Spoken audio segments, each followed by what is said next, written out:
1:30 पर आपके सत्र का समापन है।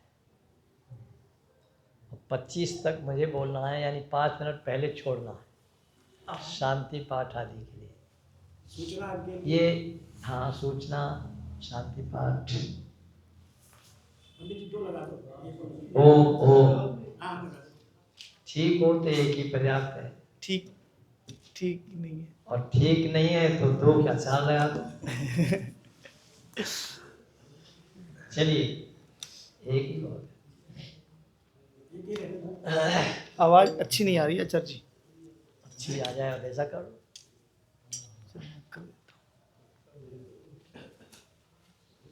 कुछ मिनट तो तुम्हारी व्यवस्था में चले जाएंगे।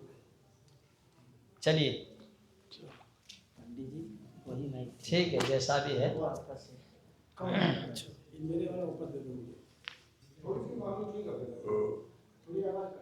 1:25 तक आपको महर्षि प्रवरदेव दयानंद जी के निर्देशानुसार उपस्थित कर्म के अतिरिक्त अन्य कुछ चेष्टाएं नहीं करनी। ये कहाँ लिखा है ऋषि, जानते हो? संस्कार विधि के सामान्य प्रकरण में पढ़ लीजिए। जिन्होंने न पढ़ा हो वो पढ़ लें, और जिन्होंने पढ़ा है वो जानते होंगे। उपस्थित कर्म के अतिरिक्त अन्य कोई चेष्टा न करें।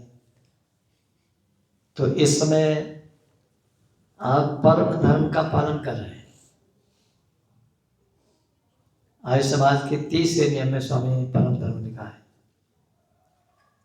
पढ़ना पढ़ाना और सुनना सुनाना सब आर्यों का धर्म ही नहीं, क्या है? परम धर्म।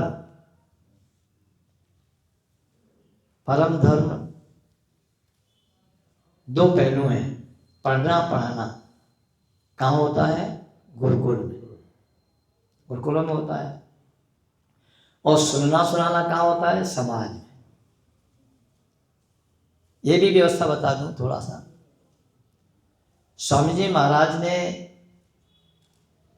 इससे चारों आश्रमों को जोड़ दिया। वेद सब सत्य विद्याओं का पुस्तक है। वेद का पढ़ना पढ़ाना, पढ़े कौन? ब्रह्मचारी। पढ़ाए कौन? वानप्रस्थी। तो वानप्रस्थी का कोई व्यवहार नहीं होगा। आज की जो शिक्षा है वो बताओ निःशुल्क है या सशुल्क है? भार निरंतर बढ़ता चला जा रहा है। लेकिन हमारे यहाँ शिक्षा निःशुल्क, न्याय निःशुल्क। न न्याय का व्यय था, न शिक्षा का व्यय था।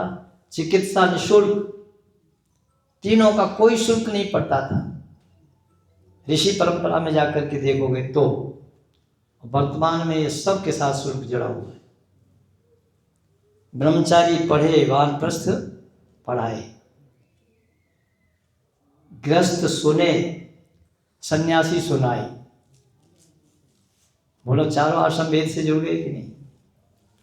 वेद का पढ़ना पढ़ाना और सुनना सुनाना सब आर्यों का परम धर्म है। ऋषि के एक एक नियम में बहुत बड़ा विज्ञान भरा पड़ा है। उपस्थित कर्म के अतिरिक्त अन्य कोई चेष्टा न करें। इन्हीं शब्दों के साथ आप सबसे निवेदन करूंगा, एक बार हम गायत्री मंत्र से अपनी वाणी को पवित्र करें। पश्चात चर्चा।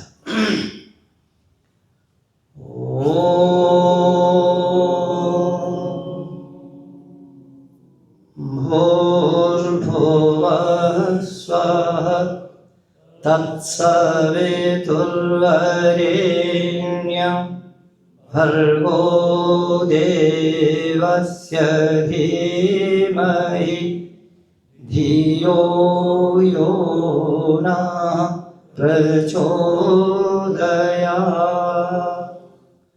ॐ यतो यतः समीयसे ततो नो अभयं कुरु। शन्नः कुरु प्रजाभ्यो अभयं न पशुभ्यः ॐ यो भूतं च भव्यं च सर्वं यश्चाधितिष्ठति स्वर्यस्य च केवलं तस्मै ज्येष्ठाय ब्रह्मणे नमः। तस्मै ज्येष्ठाय ब्रह्मणे नमः। सभागार में समुपस्थित समस्त आर्य समाज के पदाधिकारीगण, मंच पर उपस्थित श्रद्धेय स्वामी जी, अन्य विद्वद्वृंद, विभिन्न समाजों से और इस समाज से समागत सभी सुधी श्रोता बंधु, मातृशक्ति, संक्षेप से संबोधन के पश्चात आज इस महत्वपूर्ण दिवस पर हम एकत्रित हुए। समारोह में बड़ा स्पष्ट लिखा है, स्वामी श्रद्धानंद बलिदान दिवस 23 दिसंबर को 1926 में किया था। अभी एक दिन बाकी है 99वें वर्ष में, और 2026 पूरा महर्षि स्वामी श्रद्धानंद जी महाराज का बलिदान शताब्दी समारोह होगा पूर्व व्यवस्थाओं के अनुसार। और कुछ समाजें अपनी अपनी सुविधा के अनुसार, जैसे अभी आप आजाद जी को सुन रहे थे, रामलीला मैदान में 25 दिसंबर को मनाया जाता है, ऐसा ही है, 25 दिसंबर को होता है। कुछ समाज 21 को मना रही है, कुछ 23 को मनाएंगे। एक बार बॉम्बे मुझे 23 दिसंबर को ही बुलाया गया था श्रद्धानंद बलिदान दिवस पर, आज प्रतिनिधि सभा मुंबई की ओर से। तो अपनी अपनी सुविधा के अनुसार स्वामी महाराज ने शुभ मुहूर्त की परिभाषा करते हुए लिखा, सुविधा हो, कोई असुविधा न हो, और चित्त प्रसन्न हो, हर तरफ से सब ओर से हर्षोल्लास हो। उस समय जो कार्य किया जाता है वही उसके कार्य के करने का शुभ मुहूर्त होता है। पत्रिका में लिखा हुआ मुहूर्त नहीं होता, हमको भ्रमाया जा रहा है। शुभ मुहूर्त कौन सा है? जब चित्त प्रसन्न हो। स्वामी जी को पढ़ लीजिए, हर प्रकार से सुविधाजनक, किसी प्रकार की कोई चिंता नहीं। तो जब सुविधा हो, चित्त में प्रसन्नता हो, उस समय वह कार्य करना क्या है? शुभ मुहूर्त है। तो आपका आज शुभ मुहूर्त है। और स्वामी श्रद्धानंद जी महाराज का बलिदान 23 दिसंबर को हुआ था।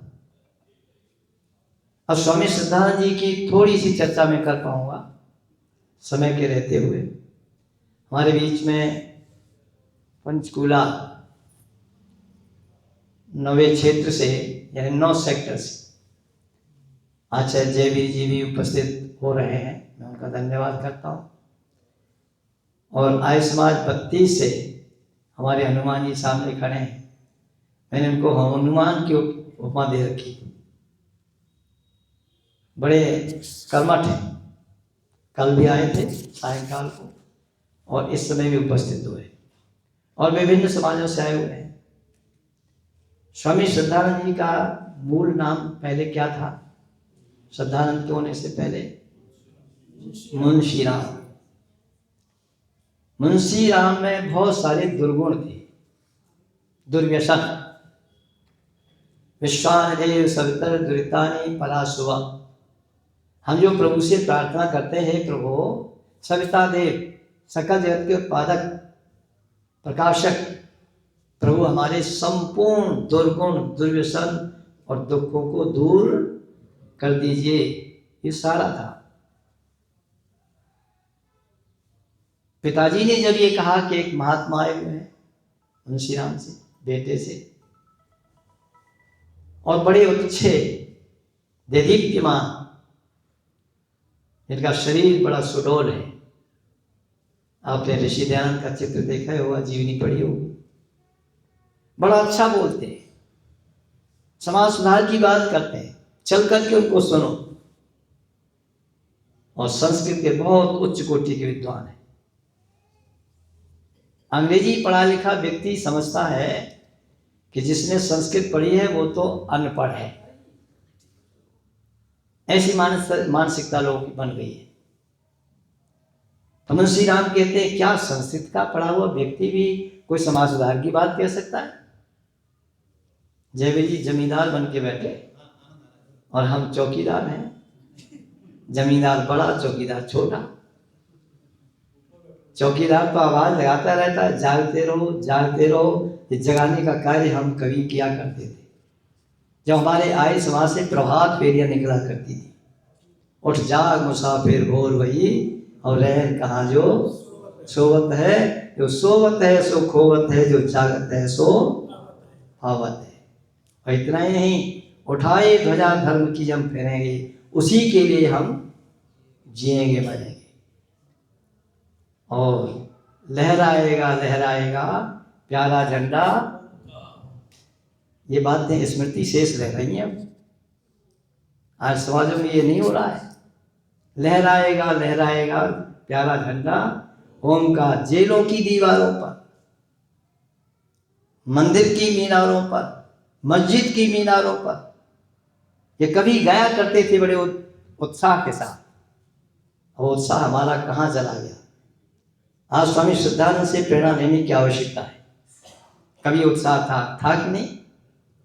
जो बुजुर्ग लोग बैठे हुए हैं सब जानते हैं क्या होता था। अब शिथिलता क्यों आ रही है? अरे शिथिलता को दूर करने की आवश्यकता है। तो निवेदन कर रहा था, बहुत अच्छे वकील थे मुंशी राम। कहते हैं बुद्धिवादी बात भी कोई कर सकता है संस्कृत का पढ़ा हुआ। तो पिताजी कहते हैं, बेटे चल सुन करके तो देख। अच्छा, स्वामी श्रद्धानंद ने, मुंशी राम ने दयानंद को सुना तो आश्चर्य में पड़ गए। नास्तिक थे, ईश्वर की सत्ता को स्वीकार नहीं करते थे। एक बार स्वामी जी भ्रमण के लिए प्रतिदिन जाया करते थे प्रातःकाल ब्रह्म मुहूर्त में। मुंशी राम ने सोचा इस साधु का पीछा करना चाहिए, कुछ पूछना चाहिए। उनके रास्ते में जाकर के बैठ गए, और जैसे ही स्वामी जी निकले, स्वामी जी चलते थे, मुंशी राम दौड़ रहा है, और दौड़ते दौड़ते स्वामी जी आगे निकल गए, और इस दौड़ने वाले व्यक्ति को पाए नहीं। दूसरे दिन फिर आगे से रास्ता घेर करके बैठ गए, और देखा कि हाँ आ रहा है साधु। तुरंत पीछे दौड़ लिए, प्रश्नोत्तर किए। स्वामी जी महाराज से बहुत सारे शंका समाधान किया, और शंका समाधान होने के पश्चात वे निरुत्तर तो हो गए, लेकिन ये स्वीकार नहीं किया कि ईश्वर नाम की सत्ता है। वो थे मुंशी राम, जिसको नास्तिक कहते हैं। जैसे अमीनचंद भी दुर्व्यसनों में पड़ा हुआ था, मुंशी राम भी दुर्व्यसनों में पड़े हुए थे, लेकिन स्वामी दयानंद सरस्वती जी महाराज के संसर्ग से संसर्गजा दोष गुणा भवंती। आचार्य जयवीर जी अच्छी तरह से जानते हैं बातों को, उन्होंने पढ़ा है। संस्कृत वाला हर व्यक्ति पढ़ता है, आचार्य अर्जुन देव जी ने भी पढ़ा हो। एक दरवाजे पर एक तोता बोल रहा था, साधुओं को देख करके, सज्जन पुरुषों को देख करके, आइए बैठिए, हम आपका स्वागत करते हैं। आगे बढ़े तो एक दरवाजे पर और एक तोता था, और वो बोल रहा था, ये जो आने वाले हैं इनको पकड़ो, मारो, काटो, डालो। ये साधु उस चक्कर में पड़ गए। तोता एक जैसे है, एक बोल रहा है आइए श्रीमान बैठिए, हम आपका स्वागत करते हैं, और दूसरा क्या कह रहा है, पकड़ो, मारो, डालो, काटो। तो जो पहले तोता बोल रहा था ना, आइए श्रीमान बैठिए, हम आपका स्वागत करते हैं, वो बोल पड़ा। संस्कृत साहित्य में ऐसी बहुत सारी विधाएं हैं जिसके आधार पर पशु पक्षियों को भी बुलवा दिया जाता है, और तोता पढ़ भी जाते हैं। तो कवि के शब्दों में तोता ने क्या कहा? तोता ने कहा, अहम मुनीनाम वचनम शृणोमि, मैं मुनियों के वचनों को सुनता हूँ। श्रृणोत्यम वही यवनस्य वाक्यम। ये जो दूसरा तोता मारो काटो डालो कह रहा है, ये यवनों के वाक्यों को सुनता है। न चास्य दोषो न चमे गुणोस्ति, इसका कोई दोष नहीं है और न मेरा कोई गुण है। संसर्गया दोष गुण भवन्ति। महर्षि दयानंद का संसर्ग मिला। जो मुंशी राम हर प्रकार के दुर्व्यसनों में लिप्त थे, नास्तिकता छाई हुई थी, वो मुंशी राम क्या बन गए? श्रद्धानंद बने। क्यों जी, बने कि नहीं बने? उनके बेटे ने लिखा है, इंद्र विद्यावाचस्पति ने, मेरे पिता, बहुत सारी कहानी लिखी है। संक्षेप में बताना चाहता हूं। मुंशी राम से क्या बने? श्रद्धानंद, जिनका हम 99वां बलिदान दिवस एक दिन पूर्व मना रहे हैं सुविधानुसार, वही हमारा शुभ मुहूर्त है, जैसा कि स्वामी ने लिखा है। स्वामी श्रद्धानंद जी महाराज बनने से पहले मुंशी राम जब थे, वकील थे अच्छे।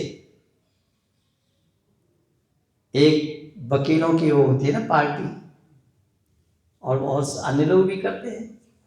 एक पार्टी में सम्मिलित हुए, मांसाहारी भी थे, शराबी भी थे, दुर्गुणों से दुर्व्यसनों से भरे पड़े थे। लेकिन ये मुंशी राम का मस्तिष्क बदल गया है। ऋषि दयानंद का संसर्ग पा करके परिवर्तन हो गया। एक बहुत आलीशान भवन में, कक्ष में इनकी दावत चल रही थी। थाली आई, सबके पास थालियों में कटोरियां थी। एक कटोरी मांस की भी थी, शराब थी। कटोरी को थाली से उठा करके दीवार में मार दिया। आलीशान कक्ष में बैठे हुए सारे के सारे वकील, उनमें मुंशी राम भी है। कटोरी को जैसे ही मारा तो आप जानते हो क्या स्थिति हुई। दीवार में लगते ही छींटे सबके ऊपर पड़े कि नहीं। कहता है, मुंशी राम क्या बात है, क्या पागल हो गया है? मुंशी राम कहते हैं, मैं मांस खाना छोड़ दिया। और मांस खाना छोड़ दिया, रखे रहने देता? ये दीवार पर मारने की क्या आवश्यकता थी? तो मुंशी राम कहते हैं, दीवार पर मारा इसलिए है कि तुम्हारे सबके कपड़ों पर छींटे पड़े। कल को मैं मन ही मन कोई विचार कर लेता और आपके सामने ये प्रकट नहीं करता, तो कल को मैं अपने व्रत से, अपने संकल्प से बदल सकता था। कल को यदि मैं इस प्रकार से आगे चल करके उन दुर्व्यसनों की ओर जाता हूं, तो आप सारे के सारे साक्षी रहोगे, कहोगे, अरे तू वही मुंशी राम है जिसे सबके कपड़े खराब कर दिए थे। इस प्रमाण के लिए मैंने ऐसा किया। जब व्यक्ति के अंदर कोई भावना जग जाती है और शुद्धता की ओर चल पड़ता है, दुर्व्यसनों के त्याग के लिए निश्चित दृढ़ निश्चय हो जाता है, तो उसके जीवन में वो संकल्प उसको महान बना देता है। वही मुंशी राम श्रद्धानंद बने, जो संकल्पित हो गए। किसके संसर्ग से? महर्षि दयानंद सरस्वती के संसर्ग से। हम महर्षि दयानंद के सिपाही हैं कि नहीं? सच्चे सिपाही हैं। और जब सच्चे सिपाही हो तो हमें अपना परिचय देना पड़ेगा सच्चाई सिपाही होने का। केवल कहने मात्र से कार्य नहीं चलेगा। स्थिति बड़ी विचित्र है। बोलने वाला सोचता है जो कुछ मैं बोल रहा हूं सामने बैठे हुए श्रोताओं के लिए बोल रहा हूं, अपने लिए नहीं। स्थिति बता रहा हूं समाज की वर्तमान। क्यों जी जयवीर जी? बोलने वाला क्या सोच रहा है? सामने वाले श्रोताओं के लिए, अपने लिए नहीं। और श्रोता सोचते नहीं हमारे लिए नहीं। जिन अधिकारियों ने आचार्य जी को बुलाया है वो तो उनके लिए बोल रहे हैं। और अधिकारी क्या सोचते हैं? जो लोग नहीं आए हैं ये उनके लिए बोल रहे हैं। आधी बात समझ नहीं आ रही। बोलने वाला क्या सोच रहा है? सामने वाले श्रोताओं के लिए। श्रोता सोच रहे हैं अधिकारी कार्यकर्ताओं के लिए, और कार्यकर्ता सोच रहे हैं जो नहीं आए हैं। यह हवाई फायरिंग चल रही है। स्वामी श्रद्धानंद और दयानंद के विचारों से हमें प्रेरणा मिलनी पड़ेगी। औरों के लिए नहीं, अपने जीवन में ढालने के लिए किया था। मुंशी राम बदला है तो अपने लिए बदला है। लेकिन दुर्भाग्य रहा इस देश का, इतना सर्व त्यागी। अरे कितने संगठनों का नेतृत्व किया स्वामी श्रद्धानंद महाराज। कांग्रेस के अधिवेशन का भी नेतृत्व किया कि नहीं किया? कांग्रेस की कोई ताकत नहीं थी जो अपना जुलूस निकाल सकती थी। छाती खोल करके खड़े हो गए और गोरी सरकार की फौज ने, पुलिस ने अपनी संगी में नीचे झुका दी। ये श्रद्धानंद थे, कभी घबराए नहीं जीवन में, घबराना जानते नहीं थे। लेकिन एक विशेषता उनके अंदर थी जो होनी चाहिए। क्या थी? सबके सामने सत्य खुल करके कह देते थे, चाहे कोई बुरा माने अथवा। आज ये कमी आ गई है, सत्य कहने में हम डर रहे हैं। नारे तो बोलते हैं जो बोले सो, लेकिन भयभीत हैं। मैंने गाजियाबाद के अंदर कहा मैं ठीक है, सम्मान करता हूं, प्रतिष्ठित पद पर बैठे हुए भारत का नेतृत्व कर रहे हैं, अंतर्राष्ट्रीय महासम्मेलन में मुख्य अतिथि के रूप में प्रस्तुत हुए कि नहीं हुए? दयानंद के खूब कसीदे पढ़े, ताल कटोरा स्टेडियम में भी पढ़े और 2 वर्ष के लिए आर्य समाज को संस्कृति मंत्रालय से छूट दे दी। लेकिन आज तक इतने कार्यकाल में दयानंद और आर्य समाज का नाम लाल किले से नहीं लिया। अगर लिया हो तो बता दो, हो सकता है मेरी भूल हो, सुधार कर लूंगा। नहीं लिया। क्यों? नेताओं का कोई धर्म नहीं होता। गंगा गई गंगा दास, यमुना गई, बस ये स्थिति चल रही है देश की। आप श्रद्धानंद का बलिदान दिवस मना रहे हो। अरे श्रद्धानंद के बलिदान दिवस मनाने के लिए हमें श्रद्धानंद की तरह से तैयार होना पड़ेगा।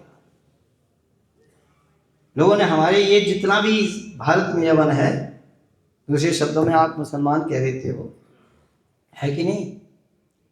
वो कहीं बाहर से नहीं आए, बाहर से तो बहुत थोड़े से आए। लोभ, लालच और दूसरे हमारे समाज की अस्पृश्यता के कारण अछूत अछूत कहकर के हम ठुकराते रहे। एक व्यक्ति कीर्तन चल रहा था, हरे रामा राम राम हरे हरे, और पतित पावन सीताराम। पतित पावन सीताराम ये कीर्तन सुना, मंदिर में गाया जा रहा है राम का सीताराम सीताराम, ये सब बहुत सारे कीर्तन चल रहे हैं। इस कीर्तन को सुनकर के पतित पावन सीताराम ये बात जब कान में ये शब्द पड़े तो सोचा, अरे भाई वाह, यहाँ तुम्हारा बड़ा सत्कार होगा। लोग उसे पहचानते थे, जिसको आप संभवतः मैं भूल न रहा हूं तो जाटव नाम स्वामी श्रद्धानंद जी महाराज ने दिया। चर्मकार होने से चमार लोग कहते थे। चमड़े का जो कार्य करे वो चर्मकार, सोना चांदी का कार्य करे वो स्वर्णकार, लोहे का जो कार्य करे लौहकार। ये कर्म के आधार पर थे, लेकिन ये रूढ़ी बन गया और इस रूढ़ीवाद को हटाने के लिए ही लोगों ने क्या किया? नाम बदल दिए। गांधी जी ने हरिजन कह दिया कि नहीं? ऐसा व्यक्ति जैसे ही मंदिर में प्रवेश किया और जो कीर्तन कर रहे थे पतित पावन सीताराम, मारे ठोकर के नीचे गिरा दिया। अछूत है, कैसे मंदिर में प्रवेश कर गया? इस अछूतता का जो रोग हमारे देश में चला, अस्पृश्यता का, इसने हमारे भाइयों को हमसे अलग कर दिया। हर व्यक्ति सम्मान का भूखा रहता है कि नहीं रहता? जब इतना बड़ा अपमान हुआ, रे कर पीछे झरगटे कांटे बांध दिए जाते थे, यहाँ होकर के शूद्र गुजर गया है, ईमान का पवित्र हो गया। ये स्थिति हमारे समाज के अंदर घृणा के भावों ने क्या हुआ? हमारे अपने भाइयों को काट करके हमसे दूर कर दिया। बोलो, कर दिया कि नहीं? जो हमारे भाई थे, श्री राम का नाम बड़े गौरव के साथ लेते थे। अभिवादन में भले ही नमस्ते है, लेकिन राम राम प्रचलित था, करते थे राम राम जी राम राम जी। वो भाई अब अल्लाह अकबर के नारे लगा रहे हैं। बोलो, लगा रहे हैं कि नहीं लगा रहे? अरे देश की समस्या बनी हुई है। एक ऊंट बबूल के पेड़ के नीचे बैठा हुआ था, लेकिन बैठा क्या था? कभी इधर करवट कभी इधर करवट। किसी ने पूछ दिया, अरे ऊंट क्या बात है, तू चैन से क्यों नहीं बैठ रहा? बोले, कांटे मुझे नहीं बैठने दे, इधर करवट लेता हूँ तो इधर चुभते हैं, इधर बैठता हूँ तो इधर चुभते हैं, इसलिए चैन से नहीं बैठ पा रहा। पूछने वाला व्यक्ति कहता है, अरे तू तो इन कांटों को खा जाता है। अच्छा, खा जाता है कि नहीं ऊँट? बबूल के कांटे हों, बेदिया के कांटे हों, खा जाता है।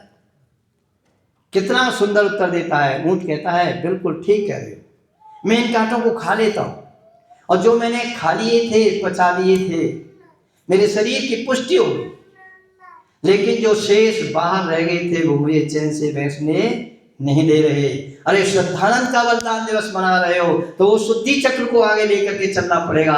श्रद्धानंद अपन देख रहा हूँ आर्य मुसाफिर के द्वारा जिनको शुद्ध कर लिया था वो आज हमारे लिए हितकारी हैं, और जो शुद्धि करने से बच गए थे आज वो कांटों की तरह चुभ रहे हैं। विचार कर लेना। हो सकता है मैं आपको प्रसन्न करने के लिए, हर्षित करने के लिए नहीं कह रहा, जो सच्चाई है वो बता रहा हूं। है सच्चाई कि नहीं? और शुद्धि का आंदोलन स्वामी श्रद्धानंद जी महाराज ने शुद्धि सभा के भी अध्यक्ष रहे, हिंदू शुद्धि सभा बनाई, ये बहुत कुछ किया। लेकिन जानते हो जिस देश को राष्ट्रपिता कहा जाता है, जिस व्यक्ति को, उसको ही बचने वाला नहीं था। श्रद्धानंद जी को गोली लगती है, और गोली लगने के बाद वो महात्मा कहता है वो तो मेरा मित्र है, भाई है, मित्र नहीं मैं बोल रहा हूं, भाई है। अरे जिसने रुग्णावस्था में जाकर के स्वामी श्रद्धानंद जी महाराज को गोली का शिकार बना दिया, उसको एक राष्ट्रपिता क्या कहता है? भाई। अच्छा, ये दुर्भाग्य है सौभाग्य? स्वामी जी महाराज के अनुसार मैं स्तुति कर रहा हूं, निंदा नहीं। प्रथम समोल्लास पढ़ लेना, सत्यार्थ प्रकाश का भूमिका पढ़ लेना, समोल्लास नहीं भूमिका। भूमिका में स्वामी जी महाराज लिखते हैं, गुणेषु गुणारोपणम दोषेषु दोषारोपणम इति स्तुति। गुणों को गुण कहना, दोषों को दोष कहना क्या है? उसकी स्तुति है। अच्छा, ये दोष था कि नहीं? मोपला का कांड हुआ, बहुत सारे कांड में आपको गिना सकता हूं, पढ़ करके देख लो। जहां हमारा अपना समाज कटा, कान पर जू नहीं रहेंगी, और कहना पड़ा कौन वाला सुगारा आर्य मुसाफिर को, अरे मत कर मदद हमारी गांधी, पर इतना तो कह दे कि बुरा हो रहा है। रघुपति राघव राजा राम, पतित पावन सीताराम, ईश्वर अल्लाह तेरा नाम, सबको सम्मति। किसने बुलवाया? कहाँ बुलवाया? मंदिरों में। गांधी की जीते जी हिम्मत नहीं हुई कि किसी मस्जिद में जाकर के ईश्वर अल्लाह तेरा नाम बुलवा दी। मैं निंदा नहीं कर रहा, स्तुति कर रहा हूं, ध्यान देना। ऋषि दयानंद को पढ़े ना, उसके बाद चंद्रदेव से बात करना। ऋषि दयानंद क्या कहते हैं? गुणों को गुण कहना और दोषों को दोष कहना क्या है? बोलो, स्तुति। और अपने पक्ष वाले के अवगुणों को भी गुण कहना और दूसरे के पक्ष वाले के गुणों को अवगुण कहना, ये क्या है? निंदा। पढ़ना भूमिका को, और भूमिका को पढ़ लोगे तो आंखें आपकी खुल जाएंगी। क्या कहा था? ए गांधी, तू हमारी मदद मत कर, हम नहीं चाहते कि तू मदद कर, लेकिन इतना तो कह दे बुरा हो रहा है। गांधी से इतना नहीं कहा गया, और जब बदला हमारे अपने लोगों ने लेना शुरू कर दिया तो जाकर के गले मिला लिए, पहुंच गए। गांधी रो पड़ा। ये देश के साथ में बहुत बड़ी गद्दारी थी। अच्छा, थी कि नहीं? मानते हो? कुछ लोगों को नहीं पचेगी बात, क्योंकि जहां पक्षपात होता है, ध्यान रखना, जहां पक्षपात होता है वहां सच्चाई पचती नहीं है। स्वामी श्रद्धानंद जी महाराज पक्षपात रहे थे। जो बात जहां होती थी तत्काल कह देते थे सच्चाई, कभी चूके नहीं, और इसीलिए सभा में अपमानित होते रहे। उस समय की पत्र पत्रिकाओं में स्वामी श्रद्धानंद जी महाराज के विषय में न जाने कितना अरगल लिखा गया। प्रातःकाल का समय है, घंटी बजती है, और घंटी बजने के साथ ही सेवक गुरुकुल का जाकर के दोनों बच्चों को कहता है, हरिश्चंद्र और इंद्र को। इंद्र विद्याचार्य नाम सुना है आपने? दो बच्चे, दो बेटे थे, दो बेटियां थी। जाकर के कहता है आपको पिताजी याद कर। पिताजी ने बुलाया, बच्चे पढ़ने वाले घबरा गए, पता नहीं क्या बात होगी। प्रातःकाल की घंटी लगी है, हमें अपने नित्य कर्म में लगना था, पिताजी ने बुलाया है, रहस्य क्या है? सेवक से पूछते हैं क्या बात है, क्यों बुलाया है? बोले ये मैं कुछ नहीं जानता, क्यों बुलाया है, लेकिन इतना मुझे पता है कि रात में कुछ लिख रहे थे। और जैसे ही बच्चे पास पहुंचते हैं जाकर के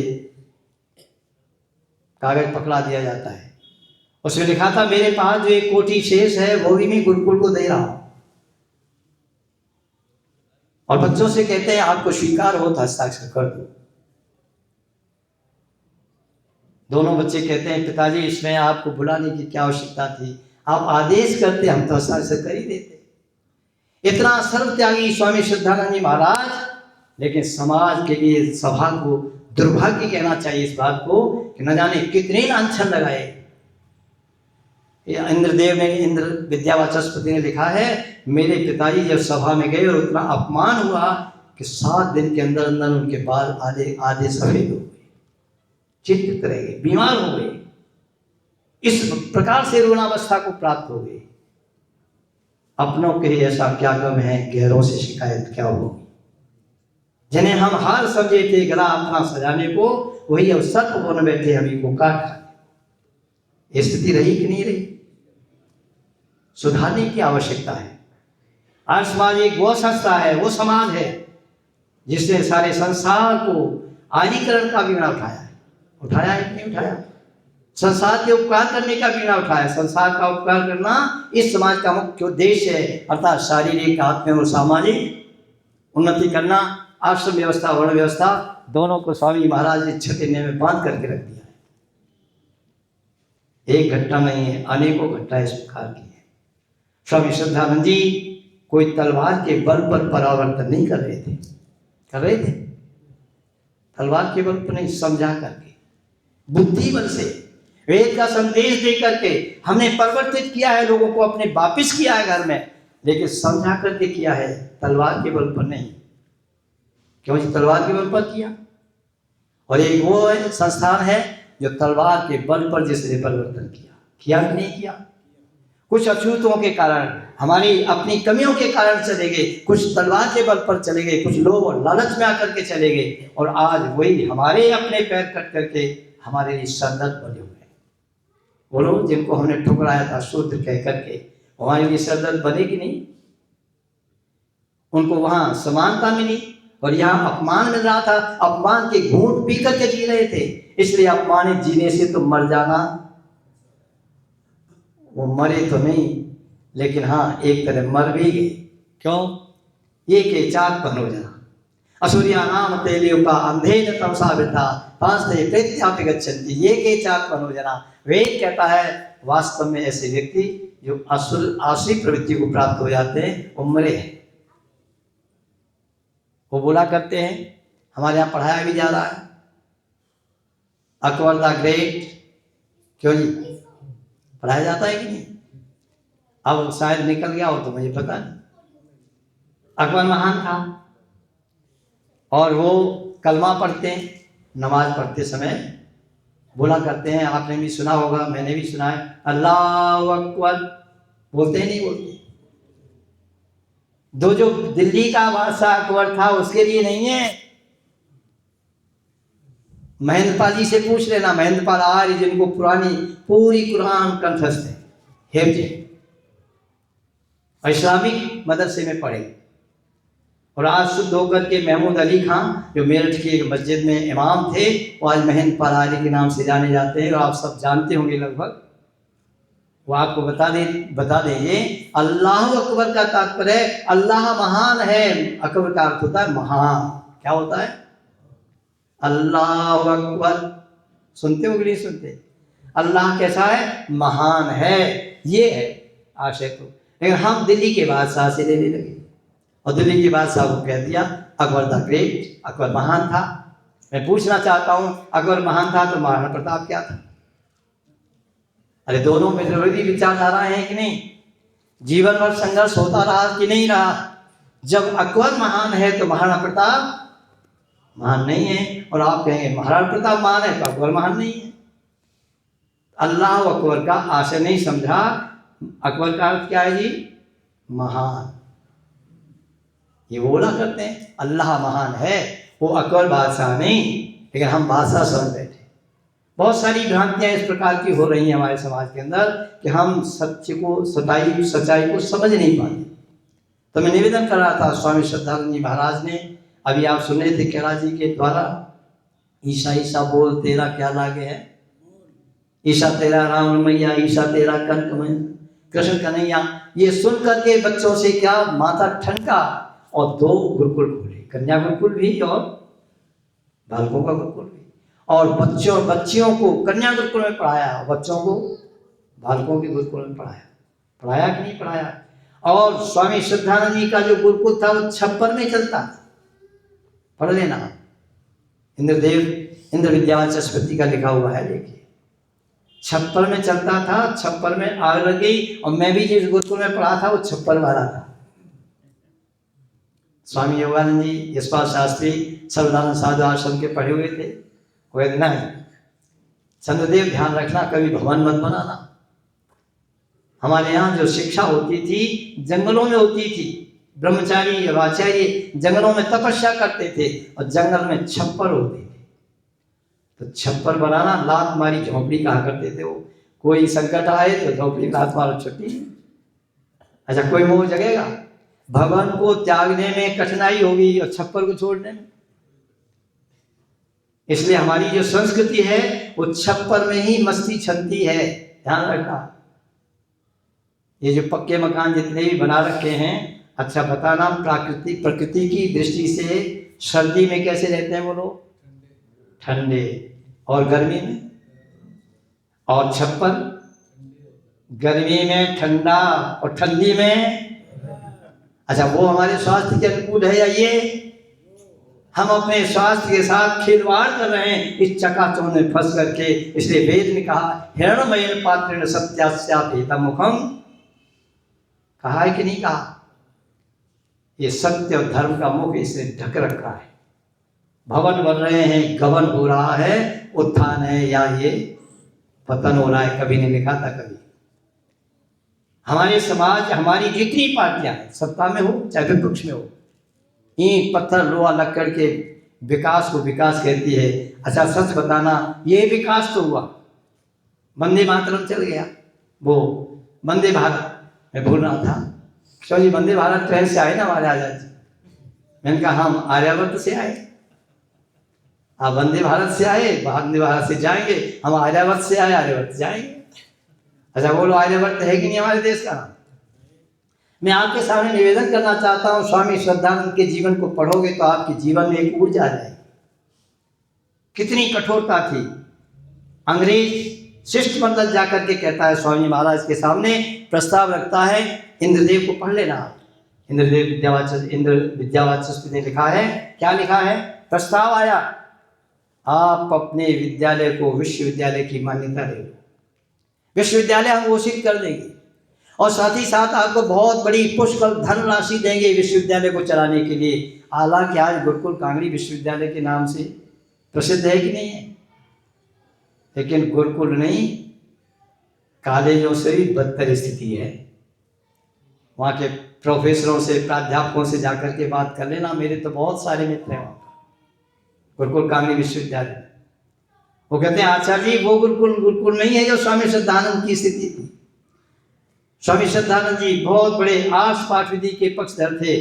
उन्होंने विश्वविद्यालय की मान्यता से मना कर दिया और पुष्कल धनराशि का प्रलोभन दिया गया, उससे भी मना कर दिया। और स्वामी श्रद्धानंद कहते हैं मुझे तुम्हारी किसी प्रकार की कोई सहायता नहीं चाहिए। ये भी प्रचार हुआ। गुरुकुल कांगड़ी में बम बनाए जा रहे हैं, जाकर के लोगों ने निरीक्षण किया, अंग्रेजों ने, अफसर एक एक करके अफसर आ रहे हैं, इंद्र जी लिखते हैं इस बात को, और अफसर आकर के देखते हैं, कोना कोना छान करके देखते हैं, और कोना कोना छान मार करके देखे और वापस जा रहे थे तो स्वामी श्रद्धानंद जी महाराज दरवाजे पे बैठे। स्वामी जी ने पूछा कहिए किस लिए आए थे? बोले सुना था कि आपके गुरुकुल में बम बनाए जाते हैं, हमें कहीं कोई मटेरियल मिला ही नहीं, ऐसा कोई सामग्री उपलब्ध नहीं हुई जिससे ये बताया जा सके, सरकार को दिए जा सके सूचना के बम बनते हैं। बोले हाँ सही सुना था, और जिस सामग्री की बात कर रहे हो उस तरह की सामग्री मेरे यहाँ नहीं है, लेकिन मेरे यहाँ वो जो बम है वो चलाने से चलते हैं। मेरे बम स्वचालित होते हैं। और घंटी लगाई, जयवीर जी जानते हैं गुरुकुलों में क्या होता है, ये अर्जुन जी भी जानते हैं, इन्होंने गुरुकुल चलाया भी है, गुरुकुल में पढ़े भी हैं। घंटी बजी, बच्चे एक लाइन में आकर के खड़े हो गए। स्वामी श्रद्धानंद जी महाराज ब्रह्मचारियों की ओर इशारा करते हुए कहते हैं, देखो ये मेरे स्वचालित बम हैं जो अंग्रेज सरकार को उखाड़ देंगे। क्या कहोगे? चाहे वो मुक्ति संग्राम हो, मेरे पिताजी भी स्वतंत्रता संग्राम सेनानी थे और 2 वर्ष का कठोर कारावास, 8 बैतों की कड़ी सजा भी प्राप्त की। और इसके उपरांत जब पेंशन लेने का नंबर आया तो पिताजी साफ कह दिया कि मैंने तो अपने कर्तव्य का राष्ट्र के प्रति निर्वाह किया है, मैंने कोई एहसान नहीं किया, मुझे पेंशन नहीं चाहिए। ये था त्याग। और तब तो त्याग का परिपूर्ण भरा हुआ जीवन स्वामी श्रद्धानंद जी महाराज का है, जिन्होंने अपने जीवन में तपस्या की। एक दुर्भाग्य रहा, हम शुद्धिकरण स्वामी श्रद्धानंद जी महाराज कर रहे थे, पर लेखराम आज मुसाफिर भी कर रहे थे और शुद्धि के बहाने से लेखराम को संसार से विदा कर दिया। और स्वामी श्रद्धानंद रुग्णावस्था में थे, धर्मपाल पानी लेने के लिए जाते हैं, इतनी देर में गोली से शूट कर दिया जाता है। और महात्मा कहता है कि मेरा वो भाई, अच्छा ये दुर्भाग्य है कि सौभाग्य है, ये आपके निर्णय पर छोड़ता हूँ, बुद्धि से विचार कर लेना। तो स्वामी श्रद्धानंद जी का बलिदान दिवस मनाना तब सार्थक होगा जो हमारे भाई हमसे बिछुड़ गए हैं, अज्ञानवश किन्हीं कारणों से, उनको पुनः वापस लाने की आवश्यकता है। और ये सरकार को चाहिए कानून बना करके वापस लाए, लेकिन सरकार तो धर्मनिरपेक्षता सांप्रदायिकता की जंजीरों में जकड़ी। कोई भी पार्टी आ जाए, क्यों जी, जो कोई भी अच्छा कार्य करोगे तो क्या कहेंगे, सांप्रदायिकता की बात करते हैं, सांप्रदाय कहलाएंगे कि नहीं?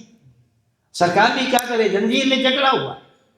हमारे संविधान में हमको परिवर्तन करना पड़ेगा, उसके लिए 2/3 बहुमत चाहिए। जब 2/3 बहुमत था तब किया नहीं, अब कर नहीं सकते। अब वैशाखी तो खड़े हैं कि नहीं वैशाखी पर? 2/3 बहुमत भी मिला कि नहीं मिला? मैं आपसे निवेदन करना चाहता हूं, अरे अवसर चूक जाने के बाद फिर पछताए क्या होते हैं, जब चिड़िया चुग गई समय पूरा हो गया। जैसा कि प्रधान जी का निर्देश था, आगे की चर्चा पुनः।